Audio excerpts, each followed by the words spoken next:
an outstanding pickleball clinic coming up. We've been out on the pickleball courts all this afternoon, and we have the honor of having Angelo Rossetti with us. He is the founder and director of Rossetti Brothers Pickleball in Hamden, Connecticut, correct? In Hamden, Connecticut. Angelo specializes in mental skills mastery and is certified in pickleball by the RSPA, the IPTPA, PPR, and the IFP Academy. He helped develop the RSPA teaching curriculum to certify coaches nationally. Angelo was awarded the Pickleball Professional of the Year in 2021 by the RSPA New England Division. The next year, he was awarded the George Bishop Pickleball Coach Developer of the Year, and then in 2017, he was the USTA Connecticut President and was appointed to the USTA National Sportsmanship Task Force, and that was in 2019. He's author of a book as well. He's got a book out called Tenacity, the tenacious mindset on and off the court. So please help me welcome the tenacious one. From Hamden, Connecticut, Angelo Rossetti. Thank you, Tim. Thank you everyone for being here. And special thanks to Brian and Ramona of RISPA, RSPA. I'm excited about the new direction that we're going in as an organization. Also, thanks to Pam and Lisa of RSPA New England for your support as well. So first though, I want everyone to stand up and give yourselves a round of applause for making it to the last keynote session. Round of applause.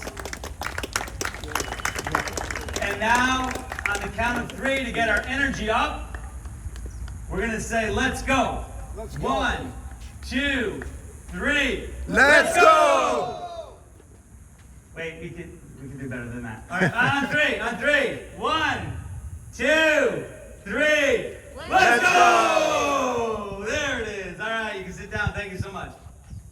So, what you might not know about my brother and I, and thanks to my brother, he's my identical twin, Angelo Rossetti, and thanks to Ed, he took this week off from Save the Children where he works to support RSPA and me.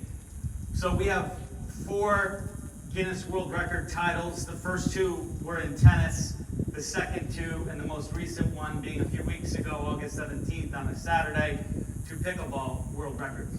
So, thank you. I say that not to impress you, but to impress upon you that anything you put your heart and your mind to, you can accomplish. And you've probably heard of, if you put your mind to something, you can accomplish anything. I no longer believe that. I believe your heart has to be involved. Your heart is your purpose. Your heart is your why. Your mind is your how. Going into our 4 world records, since they've never been attempted before or never been done before, I didn't know how we were going to do them. But we had an important why. Our tennis mentor, Scott Wilson, also an RSPA certified pro, passed away of ALS, Lou Gehrig's disease, at age 42. And he was our support system, and he believed in us, and we can make something of the sport of tennis. And so we came up with a plan to set a world record in his honor. I'll take you to our first world record, August 9th and 10th of 2008. I started with a serve, he hit the return, and we were attempting to set the longest rally for tennis. And after 7 hours of hitting the ball back and forth, 7 hours of hitting the ball back and forth, I was hungry. So I said to my brother, I'm hungry. And what we did was, we had a power bar on the side. So I went to the side to get a power bar, and I was eating it.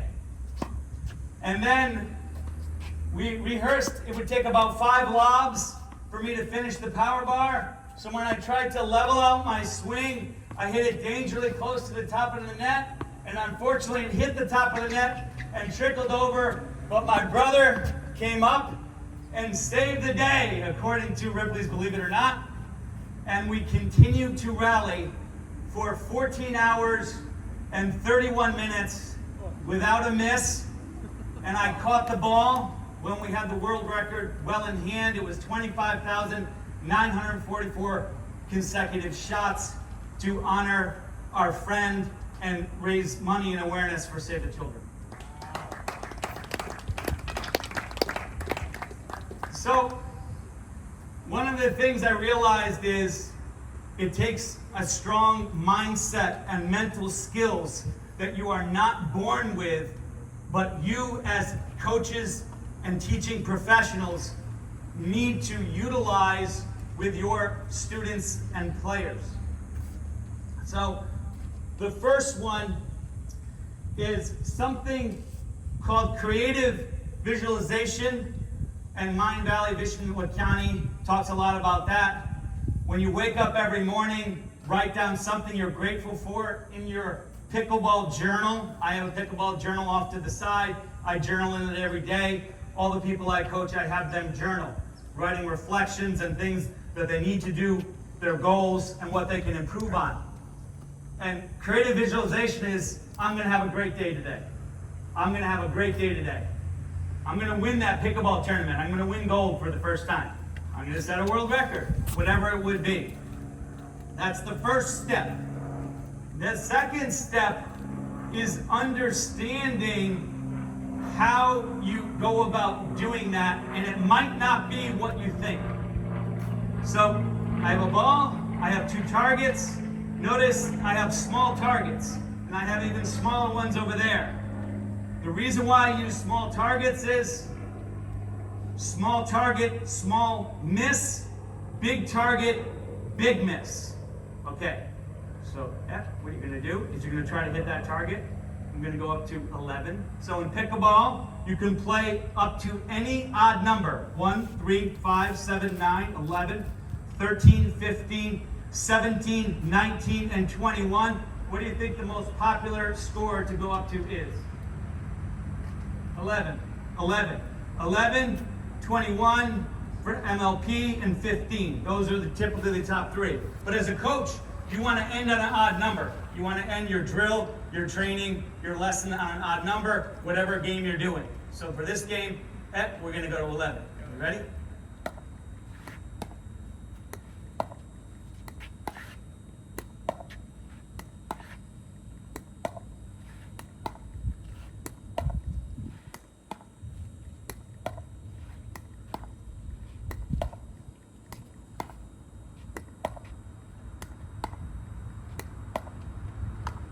Okay, so, and then we would go on.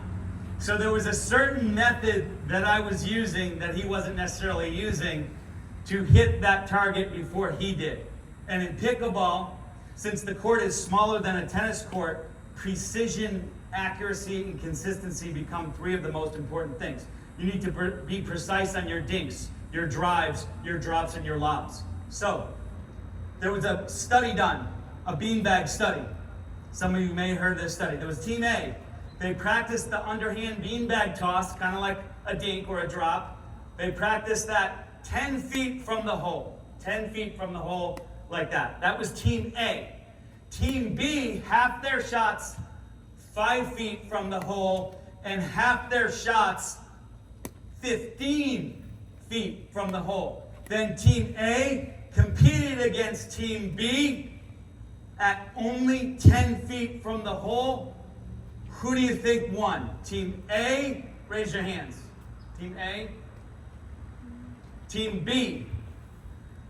Yes, it's Team B. Does anyone know why Team B beat Team A? They didn't practice 10 feet from the hole, but that was the goal. They didn't even practice it.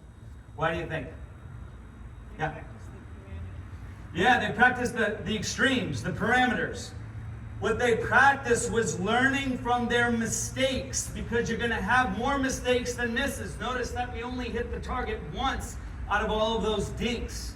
None of them went in the net, but only one hit the target. So you need to learn from your mistakes. So what does that mean? If your target and you're trying to hit the target from 10 feet with all of your shots, what your mind does is it discounts the mistake as a miss. It doesn't attach data to it. So you miss until you make. But when you go with the extremes, 5 feet and 15 feet, your mind knows the middle. You already know where the goal is. And what you're doing is you know what it feels like to miss short. You know what it feels like to miss long. So therefore, what I was doing was, and if you notice, I was purposely going a little bit long, and then a little bit short, and then a little bit long, a little bit short, and eventually those three spots converge until all three are hitting the target. So that's how you use your mind and imagery. Some people call it visualization. I like to call it imagery because you want to use all of your senses, your sense of sound and touch, not just your eyes, to try to hit the target. So that is using the extremes and using mistakes to improve. So when I coach players, and when you coach players, don't have them try to go to the target 100% of the time. Say, miss the first one long purposely. Miss the second one short purposely. And then try on the third, but then bring those in, and eventually they'll converge, and you'll have more makes than misses. Now, there's two aspiring pro players I coach. We've done this drill from day one, and now they can hit 11 shots in 2 minutes. So anyone can learn that, beginners, intermediate, or even advanced players. As far as the effort, so now the second thing is you want to be aware that there are controllables. What you're doing there as far as your aim, that is a controllable. What you're doing as far as learning from your mistakes, that is also a controllable. There are 7 controllables, and they spell eagles. Your effort, your attitude, your gratitude, your learning, your enjoyment, your sportsmanship, and the silent F is focused on playing freely without the weight of winning. So an effort drill that I would do, okay, so now Ed, you have that entire court from that orange cone behind the line, behind the non-volley zone line in there. You have to hit it just to this side. Okay, ready, go.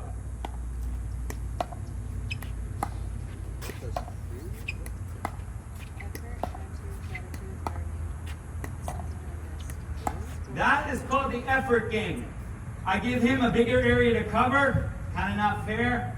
I don't care. As my Italian grandmother once said, me no care. Me no care. I'm trying to get him better. Practices need to be more difficult than reality.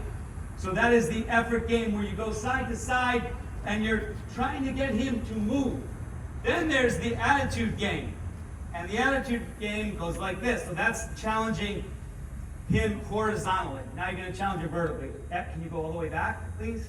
Behind the baseline. And he is going to try to drop his way up to the net.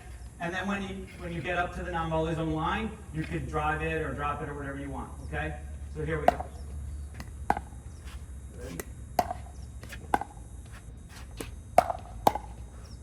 Okay, I'm going to do it again. Who has the advantage here? Do I have the advantage, the person at the non-volley zone line? Yes. Or does he have the advantage? You do. Yeah, I have the advantage. The 80-20 rule. Tim mentioned it earlier. So I have 80% chance of winning. He has 20% chance of winning. So that's kind of not fair, right? It doesn't matter. That's the attitude game. And as a coach, I want to see what his demeanor is. Is he getting frustrated or angry? It's not about winning. It's about him improving his skill and dropping his way up to the net to try to level it to 50-50. So that is the attitude game where you extend the boundary on his side, you make it unfair for him, and you make it more fair for me. The next is not judging yourself and not having your players judge themselves. So I have removed good shot or bad shot from my vocabulary. Now here's the thing, some coaches say, well, why aren't you saying good shot? Don't you want to support that? I will say nice effort, but you don't want to say good shot because now you're grading the shot, you're judging the shot. It's not good or bad, it's either effective or it's not effective. It's more effective or it's less effective. So I've removed good shot. Why? Because if I don't say good shot, then they're going to assume it's a bad shot. So you want to get players not to judge themselves. And in pickleball, that is really important because when you're playing doubles, what is one of the worst things that you can do your partner? What's one of the worst things that you could do to your partner? Yeah, basically you pop it up and you're sabotaging them, and guess what? They're going to smash it at your partner. They usually smash it at your partner, not you. I actually had one pickleball woman, and she confided in me, Angelo, I actually, when I get a tough ball, I miss in the net on purpose, hoping that my partner doesn't notice, rather than pop it up, because my partner might get hit, and then he or she won't ask me to play another tournament again. And again, I would enter my Italian grandmother, I would say, me no care. You don't care what they think about you. You're here to get better. So it's better to miss high, it's better to miss long than miss in the net. So missing in the net is the error that you want to stay away from. Okay, so now, one of the most ways that people miss is a miss hit. So you can stay transition zone. We'll get you in the transition zone. And what you're going to want to do is, when you hit the ball, if you hit it in the center, you're going to call out 3. If you hit just off the center, you're going to call out 2. And if you hit anywhere on the edge, you're going to call out 1. Okay? Go. 2. Okay? I'm not going to comment on the miss, because that's not what we're working on. We're working on point of contact, right? 3. 1. 2. 3. 2. Okay, so what percent of the shots did he call out a number, any number, 3, 2, or 1? 33%. 33%. But what percent of any number did he call out? 100%. So that's the first thing as a coach. Now, he's pretty good at this, so he got 100%. Most players get about 80% or 70% because they're thinking about technique, or when someone walks by, they get distracted, they shift their focus. It's not that they're not focused, it's they shifted their focus to something else other than the sweet spot. So the first thing you would say is, on the first 2 shots, I noticed you didn't say number, so you were at 80%. I usually do 10, because then you can do the math easy. You got 8 out of 10, 80%. So, and this is a device here, 2 devices, where it's a sweet spot trainer, and now it's much smaller, and that represents the 3. And the reason why it's easy is 3, 2, 1, not 1, 2, 3, is because the higher score in pickleball wins. That's why your goal is always 3 and not 1. So let's see. And you don't have to call out the number. And so that's really difficult, especially from there. What I would do is a progression. I would start them up with the non-volley zone first, so they can move up. Okay? And there's other paddles like this that are just the size of the sweet spot. Then you can put that down, you can progress to that. That's a sweet spot sleeve. It's neoprene, it protects the edge of the paddle, but also the 3 is in the middle. And he could then sense the difference between a 3 and a 2 and a 1 with that. So, approximately how many 3s did he have? Someone mentioned it, but how many 3s did he have of the 3, 2, 1? 100%. He was 100% focused, so we didn't have to work on his focus. He focused on the task. But what percent were 3s? Approximately. 33. I think someone said about 33. About 33, 40% maybe were 3s. Maybe 10% were 1s, and the rest were 2s. Ultimately, you cannot play pickleball if you cannot hit the ball consistently at a 2 or a 3, because the ball will not go where you want it to go. So for example, if you hit the ball here and it goes into the net, and you ask your student, why did that go in the net? A lot of times they say, well, I was off balance, or I took too big of a backswing. None of that mattered. It's not going to go over the net if you hit it here as a 1. So that is the point of contact process, where you measure it on 3, 2, 1, not good or bad. And Ed, when you did that, how did you give me the number? I didn't tell you how to do it. I just told you what to do. How did you give me the number? How did you know it was a 3 versus a 2 or a 1? Visual and kinesthetic awareness. Either felt good, Felt like a 3, fell on center, and visually I was watching it hit the center. So he said visual or kinesthetic awareness. So there's 3 types of awareness you're going to use for sweet spot hitting and improving your point of contact. One is kinesthetic, how it felt. It felt solid. It felt great. It felt icky. If you read Andre Agassi's book, Open, the reason why he played tennis, he said, was how the ball felt when he hit a really good forehand. That's pretty powerful. The second is auditory awareness.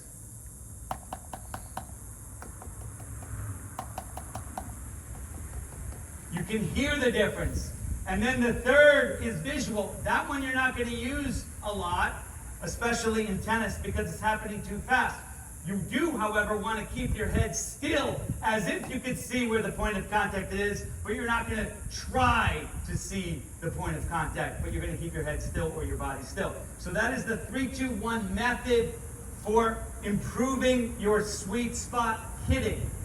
Now on to the next one. You can use the 3-2-1 method, and I developed this about 7 or 8 years ago when I wrote the book Tenacity, the tenacious mindset on and off the court, because I tried to re-engineer how we were able to hit the tennis ball for 14 hours and 31 minutes without missing, so I can teach others and inspire others to accomplish great things. And what I realized is, if you use your mind in the right way, you can train it, you can get better, and you can accomplish your dreams and goals. Okay, so now go back to the baseline. We're going to work on speed. There are 4 variables that you can control with the ball. Do we know what the 4 are? Does anyone know what one of them is? 4 variables that control the ball. That when you hit, you can control. Swing speed. Speed. Swing length. Spin. Grip pressure. Those are more technique, but okay, so we got spin, we got speed, Height. height, and direction. Thank you. Excellent. Speed, height, spin, and direction. Depth is a component of all 4. If you tell your mind or tell your student to hit the ball deeper on a serve, they get confused. Their mind gets confused. Why? They don't know whether to swing faster, flatter, higher, or down the line. So when you have to be careful with your words. When you say give me bigger depth, that's a component of all 4. You might want to say swing faster. So now give me a 1 on swing speed. Good. Do it again. Give me 2. And give me 3. Good. So there you go. So there's 3-2-1. I'm not saying good or bad. So in pickleball, what type of shot would you want to use with a 1? None. Dink or drop. Yep. What about 2? Mid-court dink or drop. Mid-court dink, drop, reset, or push volley, right? And then 3. What would you use 3? Overhead. Yeah, drive. Drive overhead. Sometimes serve maybe, depending. But for the most part, where the pro game is going is at 2. Now, not that 2, but a faster 2. And 3 would be faster than that, but you're not going to redline it. I call it a 75% rule. You're going to play at 75%. Your speed ups are going to be 75%. The spin is more important than power or speed. But you do need to be able to control those 4 variables. Okay, so now we got direction. So F, you're going to go cross court on the first, and then you're going to go down the middle, and then down the line, okay? And with drives. Just cross court, down the middle, and down the line. So each of the 4 have 3 elements, and there's going to be 12. Fast, medium, and slow. Cross court, down the middle, down the line. Now, can you give me flat, underspin, and topspin? Flat, underspin,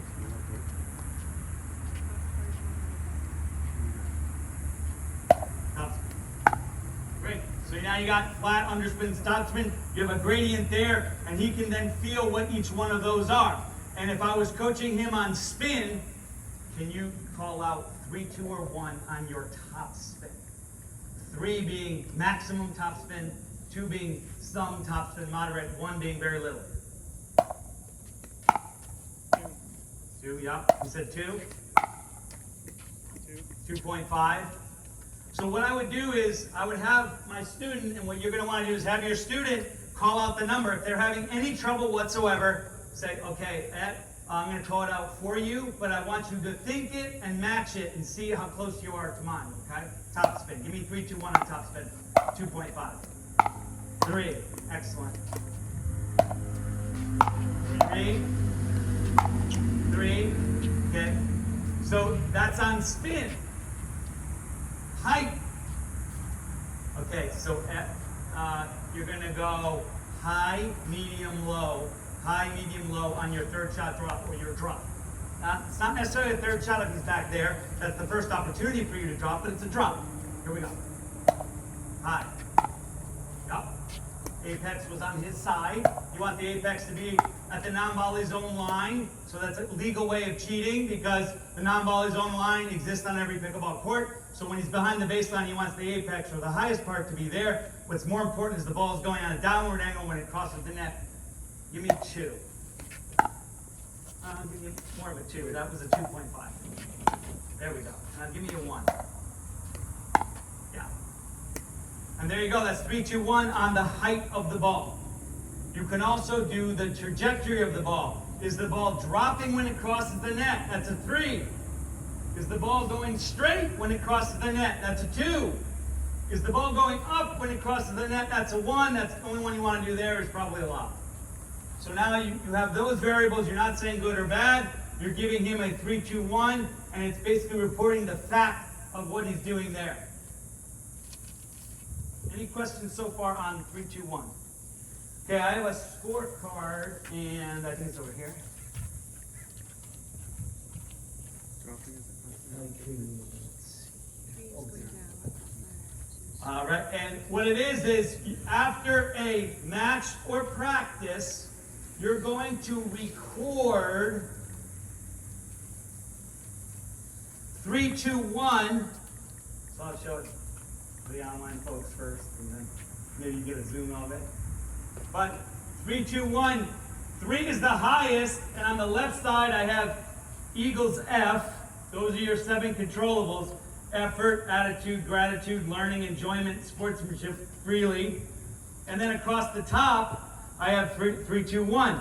You can use this same scorecard for the 4 controllables. And then you total it up, and 21 would obviously be the highest score, 3 in each of the 7 categories. So that would be advanced. 14 would be an average of 2. That would be intermediate, and then beginners right around 7, which would be 1 on each of those. So that's a scorecard. The other thing that you can use is one of these, and these you can get pretty easily. It's an electronic board, and with your finger or a pen, you can do X's or O's, and then press the garbage can and erase it. So it's a really cool thing when I bring the players in and talk about strategy, or talk about what their average was on their Eagles. I could do it right here. 15 minutes. Yep. Okay. So now, as far as mixing in the mindset behind misses. So we talked about you got to learn from your misses. So there are 4 misses in pickleball. And there are in the net, wide, long, and in the net, wide, long, and there's one more miss. It's not really a miss, but it's kind of a miss. You missed it too high, and they put it away. So it's a little bit different than tennis. So you have 4 areas to miss. Which one do you think is the most popular error? Where do people miss most in pickleball? In the net. They missed in the net the most. So, knowing that, and go back to that story I told you about the woman that missed in the net on purpose so that the partner gives me a slam. We don't care. So, what I want you to do is, you're going to do third shot drops. I'm going to make it difficult, and I want you to count every single time you hit in the net. Okay?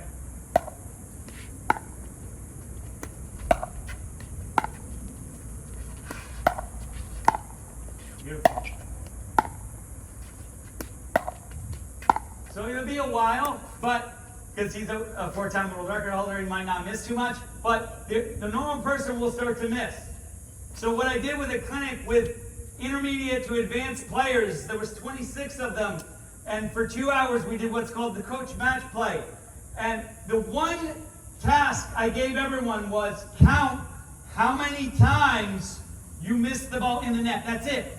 At the end of 2 hours, including the warm-up, how many times you missed in the net. So of the 26 people, when I asked at the end, how many do you think remembered how many were in the net? How many of the 26 people remembered how many went in the net? One. One woman did. And she confided to me at the end. I asked her how many. I said, I promise I won't tell anyone, so I won't give your name. But she missed 55 in the net in 2 hours, and she was a 4.0 player. 55. I asked, why are you disappointed? She goes, because before you asked, I thought I would miss 10 to 12 in the net. So what I did was I said to her, next week, I want you to again count how many were in the net. She was so inspired, she made me this bracelet. And there's 5 blue that represent 10, and there's 10 red that represent 1. Every time you miss in the net, you quickly move it. And you track how many you make in the net. Guess how many the next week for 2 hours she missed, with the only change being she tracked how many in the net. Take a wild guess. 7. How many? 7. 25. She went from 55 in the net to 25 just by me having to record how many are in the net. So there's a saying, if you don't track it, it didn't happen. If you don't track how many you're hitting in the net, you have no idea how many you're hitting in the net. You don't realize how many points you're giving up and how many opportunities you're squandering. So you've got to track how many you hit in the net. And that is this bracelet. Believe it or not, I bought a ton from her to give out to some of my clients to track how many in the net so they can avoid hitting in the net. So, Ed, you're going to come up. And if I want to remedy those errors, which was hitting in the net, or missing long, or missing wide, or missing too high, remember the acronym SAL. I'm going to say SAL is Salvador, short for Salvador, and Salvador is Ben John's long-lost brother that's better than him in pickleball, so I came up with this SAL. So, you're going to move, actually you're going to hit this, and can you purposely miss it long? Okay, yeah. Okay, so when you're coaching, you see a player missed it long, and you want that ball to go shorter, S, you're going to swing slower. So it's double S. So next time, I want you to swing a little slower, that ball will go in. Okay, now you're going to move back a little bit. Transition zone. Okay, and now you're going to purposely miss this in the net. Okay. So here we go, here's the next one, double A.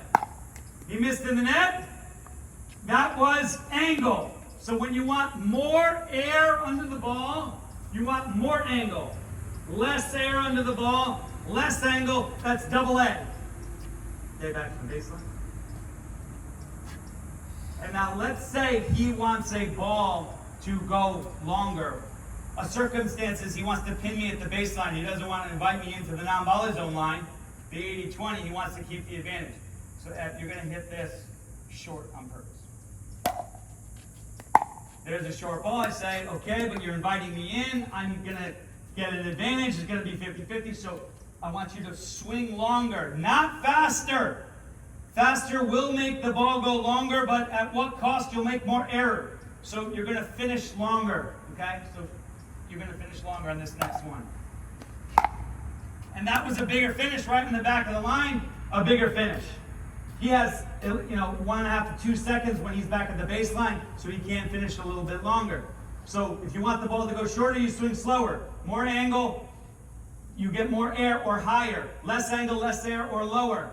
And then longer. When you want the ball to go long, you finish longer. So that's a mindset that you can apply so that you learn from every error that you make. Remember we talked about in the beginning with going for the target. It's not about how many times you hit the target. It's whether or not you're learning from your mistakes. Okay, so, and what I would typically do there is, I would say, where did you miss that? And he would say, I missed in the net. And what are you going to do differently? And he's going to say, angle. I need to angle my paddle more. And so that is true, except if it's a 1 or 1.5 on point of contact. So, for example, if he shanks the ball on the edge of the paddle and it misses, you can't go to the SAL system yet. You have to stick with the point of contact process. You have to clean up the point of contact. And what you learned from the beginning was have your player recite the number. So if I know my student mishits the ball, I'm not going to coach them slower or longer or angle because it doesn't matter. It's hitting here. So you got to get 2 or above in the point of contact process to slide over to the SAL system. Okay? Does that make sense? Yeah, I thought Sal was our long-lost brother, huh? Our long lost brother. Yeah, maybe he was our long lost brother too. But you're my only brother that I'm at least aware of. So now with applying rules to games. So winning is not a rule. So what we do in coach match play is we give them rules. And it's any level, beginners, intermediates, advanced.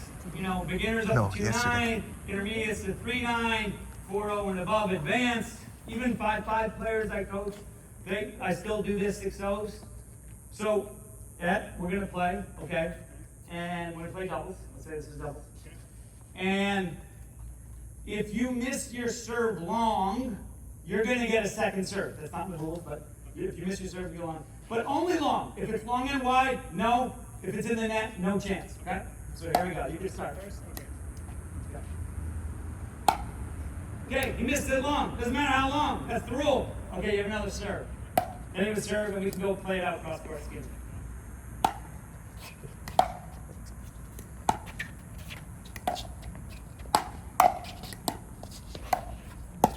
Nice job. So now what you're doing is you're getting that person to go to the extremes. You want that person to miss long. And guess what? When I do a game where I give someone 2 serves and they miss long, 0% miss any serves long.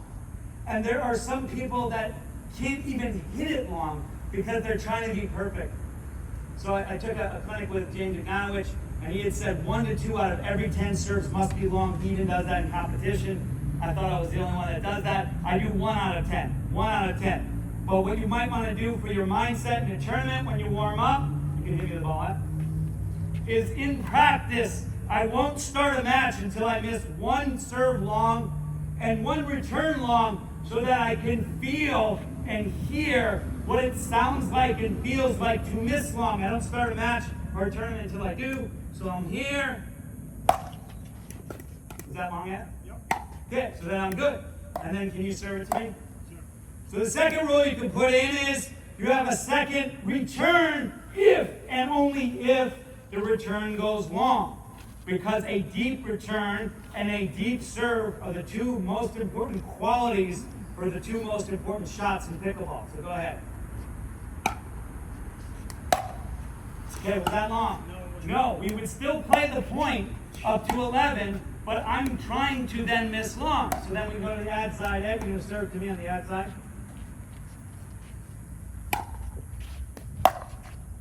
Okay, I missed long, so I get 1 more try. I get 1 more mulligan. But I don't get more than 1, but I get 1 on each return. Play it out.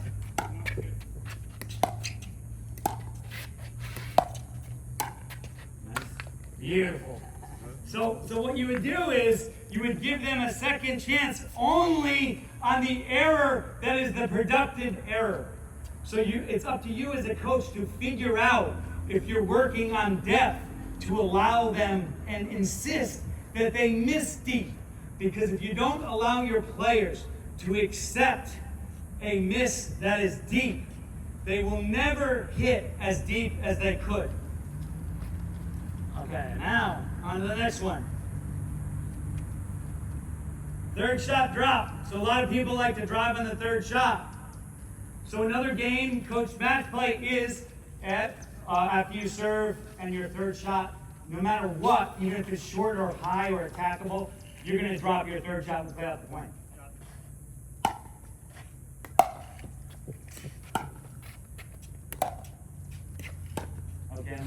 finish it out, but you insist on a third shot drop. With beginners, the third shot drop is the intent. It can go anywhere. I don't care if the third shot drop, some people hit a third shot drop and it's long, but you can tell they're trying to drop it. That's okay. But intermediate players, you know, they're right here. Advanced players, the next time you do that, your third shot drop must land in the non-volley zone. If it does not, I'm going to catch the ball and my point. And that's the way you work with advanced. You got to have a progression based on the skill level of the player that you're working on. Again, we're emphasizing what the acceptable mistake is in order to get the maximum out of your players. Now, next. Okay, so we'll play some points, okay? I'm going to coach where they sit. Cones or no cones? You can leave the cones, it's okay. Let's try to avoid it. All right, so here we go. Skinny? Yeah, we'll go skinny. Skinny. Yep, Okay. yep, we'll go skinny. Yeah, we'll play 1 point skinny. I got players. So as far as a mindset or mental skill, do not have your players serve in the middle of the score. Because I see so many players, they go 3, 2, 1. And they're swinging as they call the scores. If you watch Ben Johns, when he comes back to the baseline, before the ref calls the score, he's going into his routine. It's not a ritual, because rituals control you. They're based on superstition. It's a routine, something that will actually help you improve your shot. So, 0, 0, 2. That's it.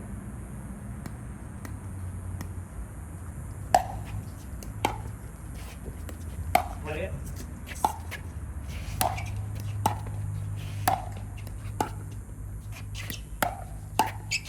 Nice.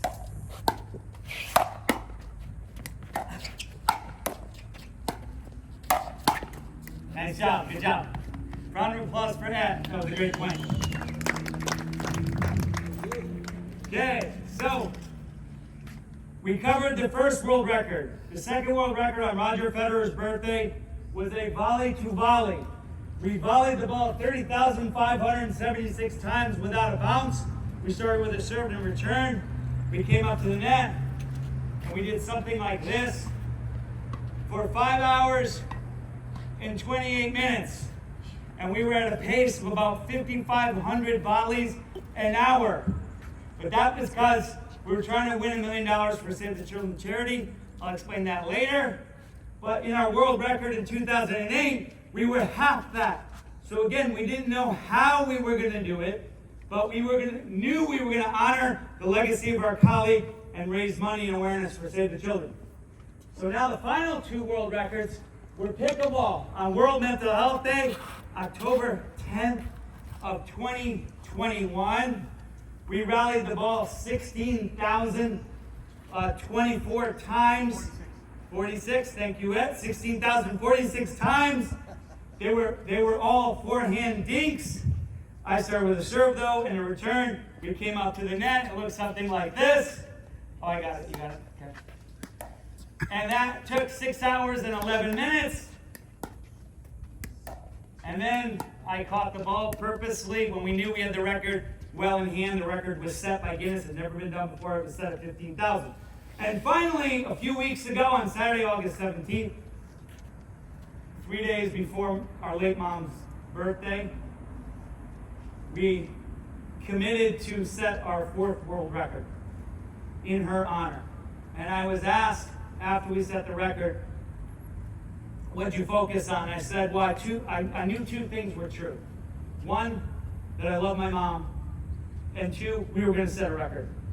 And so we started with a serve and a return, and then we volleyed 10,532 times without hitting in the net on 1 attempt and without stepping into the non-volley zone. And it looked something like this. I did a third shot drop. You can go faster. And then we're going to need your help. We slowed it down at the end and we did a countdown from 10 to 1. 10, 9, 8, 7, 6, 5, 4, 3, 2, 1. 0. He did a tweener, I caught the ball, and the rest was history.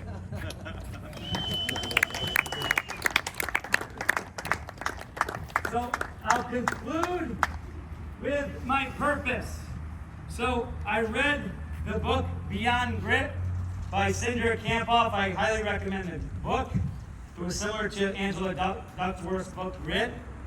And she had said that I have to write down my purpose. So I did. I did this about 6 years or so ago. So here is my purpose, and I have a short version on the bottom of every email I send. So if you ever got an email from me, look at the bottom, you'll see my purpose. And when Dr. Lair and I were emailing back and forth, he said, by the way, great purpose, so I'm glad he approved. My purpose is to be inspired every day, to inspire others to be the best they can be on and off the court. I use genuine passion, enthusiasm, focus, and tenacity to serve others by helping them develop a positive, successful mindset to achieve their dreams and goals. I help others find their why by using the 4 G's. Get a dream, goals set, goals get, and give back. Thank you so much. Really appreciate it. Thank you. Thank you for being here. Any questions from anyone? I know it's been a long, hot hour. Yes? Hey man, you said you guys rallied for 15 hours and you only ate a power bar? Yes, so and actually I stopped eating it because I almost missed. I ate half of a power bar, and with the small Powerades, I only drank 1 small Powerade. We had Camelback, so yes. I was erring on the side of dehydration and starvation because I knew that would take a lot longer, probably be on the record. What Yeah. does the Eagles acronym stand for again? Okay, so I have gifts for everybody. So if you get it right, you gotta raise your hand. You gotta raise your hand, you can't blurt it out. And you get it right, I'm gonna give you a gift. So what does the first E stand for? Effort. Effort, so he gets it. Okay, effort. The second A. Yeah, You can't call it out, you gotta raise your hand first. I saw his hand, so what is it? Attitude. Okay, good. He's got it. Gratitude. Okay? And then G. Gratitude. Who said that? Okay, right there. You can only win one, by the way. You can only win one. Okay, yes, and you gotta raise your hand. And L. Learning, so you got it. Okay, get blurt it out. Get blurt it out. S. Yeah, Josh. Sportsmanship. And the silent F, you focus on playing what? Freely. Excellent. Thank you very much. I have a gift for you, an Eagles postcard. I took a photo of those pair of Eagles in New Haven as a side passion. I combined my 2 passions of wildlife photography and mindset coaching and pickleball. So I think you'll like it. And for those of you, there should be a handout from Save the Children. If you want to support the cause, we are still fundraising, even though it's after the record. We did the hard part, so we need help reaching the fundraising goals. They help kids who don't have enough to eat, both in the U.S. and more than 100 countries around the world. You can do that and pledge your support by texting pickleball. Text pickleball to 707070. Pickleball to 707070, and I'll tell you how to donate to Save the Children. Or you can visit rallyforcharity.org, and if you like to watch the longest rally, our 4th world record, it's live streamed on there and archived, so you can watch the whole record, get some popcorn. It might be a little bit boring, I don't know.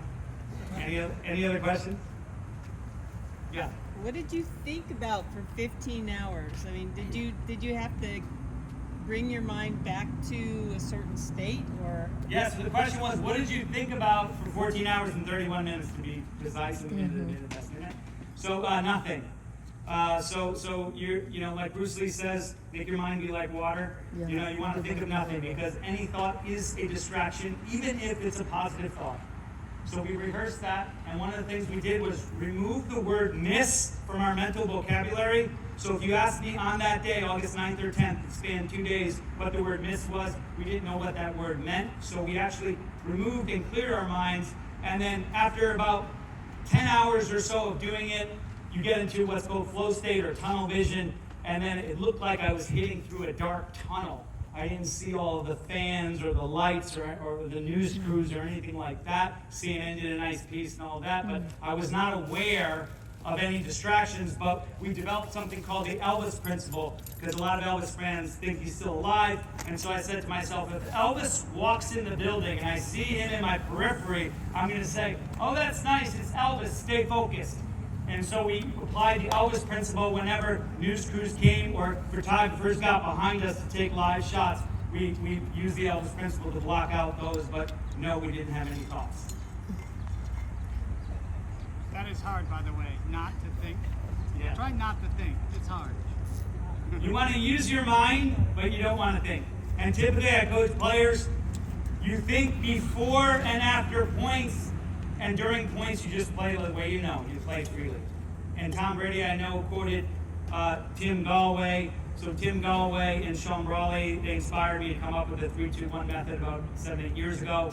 I mentored under Tim and Sean, and we had a nice interview.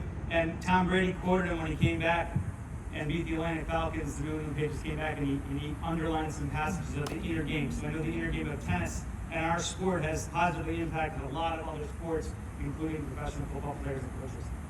Any other questions? Yeah. So how did you know when you were at your last 10 shots? So we devised a cool plan. Is just like in baseball, we had a large K on white signs, and people would quietly walk behind the court and post it up on the curtain. And we knew when we were at 26K or 25K, because the previous record was 24,696. So when we knew we were at 25K, they wrote 25K, we knew we had the record in hand, and so then we just kept rallying. He, unfortunately, was severely dehydrated and cramping in his legs, so as soon as we knew we set the record, the 100 people that were still left were cheering us on to pour it on, and he said, no, I'm cramping. So I said, well, what if I hit the ball right to you, Ed? He's like, okay. And so I had to hit the ball directly to his forehand without any steps for 2,500 shots. That was really difficult in and of itself. But we did not want to end on a miss. And a little story I'll tell you is that we failed twice in 2007 trying to set the world record to raise money for charity and honor our deceased colleague. And he had missed the first time in the bottom of the net after 2,000 shots. I missed the second time at 5:09 a.m. when I had an extended blink, kind of fell asleep and missed in the top of the net. So at that point, I vowed I was never going to make a mistake again. And we've hit over 80,000 shots. I have not made a mistake, and now we're 4 for 4 on Guinness World Record attempts. If you're ever at the International Tennis Hall of Fame in Newport, Rhode Island, they've had in the permanent exhibits next to the Roger Federer hologram the actual Guinness World Records certificate that the adjudicator brought from Europe, the 2 counters crazy glued shut, and the 3 balls that we used, brand new ball from a USPTA pen can, unused, and then our US record, which we set when we failed for the world record, 19,490 shots, and then the small brown ball that doesn't look like a tennis ball, and if you look at it, you'll be amazed. It's 1/3 the size, mostly brown, so at least we know that it's a brown rubber ball underneath the fuzz, but we knocked off all of the fuzz, and that exhibit's been there for probably about 15 years or so. And then the pickleball latest record, there wasn't the K's walking around because the level of precision required, we were not vocal, except if there was a miss hit, one of us would shout out the word normalize. So like in data, when you're normalizing data, we would normalize the rally to get back on track. So the way we knew we were close was the playlist. We curated a playlist of 16 pump-up motivational songs with drum tempos similar to the pace we had to maintain. And the pace we had to maintain to break the record in 2 hours was between 83 and 84 shots every minute, every 60 seconds.